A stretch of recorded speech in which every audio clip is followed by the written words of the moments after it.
Okay guys, so hopefully you've had a chance to work on what we were talking about last time, which is increasing the speed at which you're able to play this song. Wherever it is, wherever you are, um, however fast you can do it, keep going with that. That's a super valuable thing to be able to do.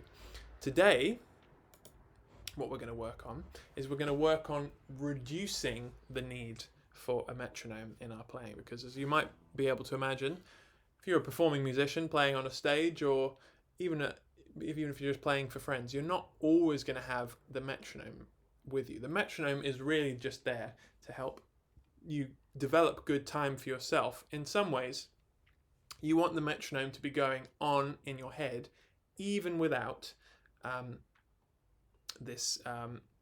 without a metronome having to play. Okay, so let's imagine, for example, and again, it doesn't matter how fast you can do this, but let's imagine that you can play at 160 beats per minute. Okay, so I'll show you how that would sound. 1 and 2 and 3 and 4 and 1 and 2 and 3 and 4 and 1 and 2 and 3 and 4 and 1 and 2 and 3 and 4 and 1 and 2 and 3 and 4 and... Right, and imagine I play the whole thing. What we're going to do, we're going to reduce the metronome by half. But, and here's the crucial thing, we're going to keep the speed the same. It's just this time we're only going to get the metronome clicking every time we say a 1, a 2, a 3 or a 4, not on an and. So let me show you how that sounds. So 1 and 2, 3 and 4 and 1 and 2 and 3 and 4 and 1 and 2 and 3 and 4 and 1 and 2 and 3 and 4 and... So can you hear that? The metronome is only clicking at the same time as I'm saying the 1, the 2, the 3 or the 4. The speed is actually still the same. We're just not getting the clicks on the and. So that would sound like 1 and 2 and 3 and 4 and 1 and 2 and 3 and 4 and 1 and 2 and 3 and 4 and 1 and 2 and 3 and 4 and 1 and 2 and 3 and 4 and... So if you compare that to 160 BPM, where the click is happening every single time, like this. 1 and 2 and 3 and 4 and 1 and 2 and 3 and 4 and 1 and 2 and 3 and 4 and... It's the same speed, it's just this time we're getting a click on every single one. So then your challenge is to say, okay, whatever my top speed is, I'm going to take and divide it in half so that the metronome is only clicking 50% of the time.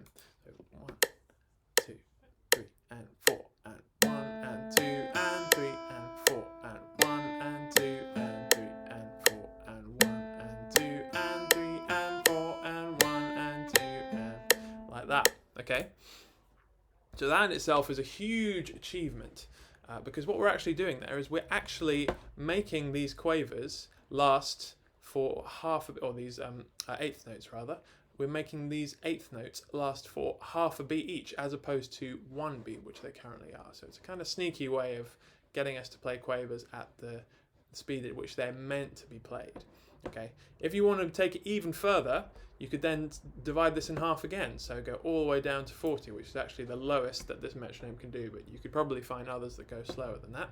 So then the metronome would only be clicking on the 1 and the 3.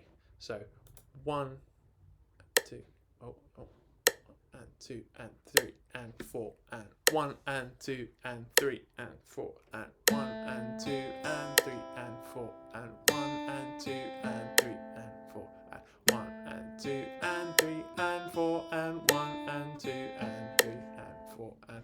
Now, that's pretty tricky.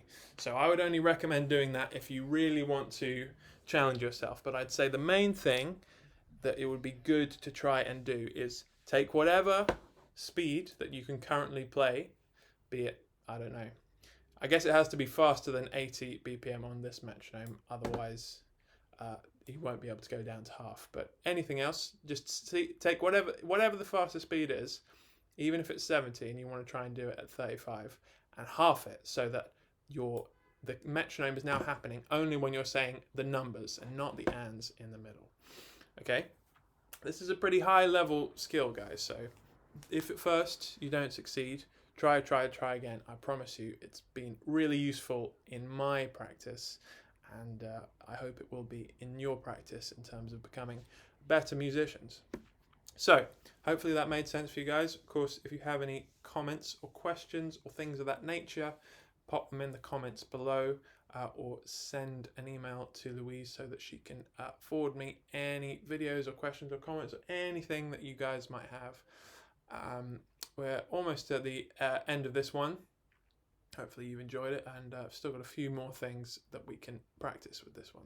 So keep working, keep going, keep pushing on, and have a great week, and I'll see you next time. Bye.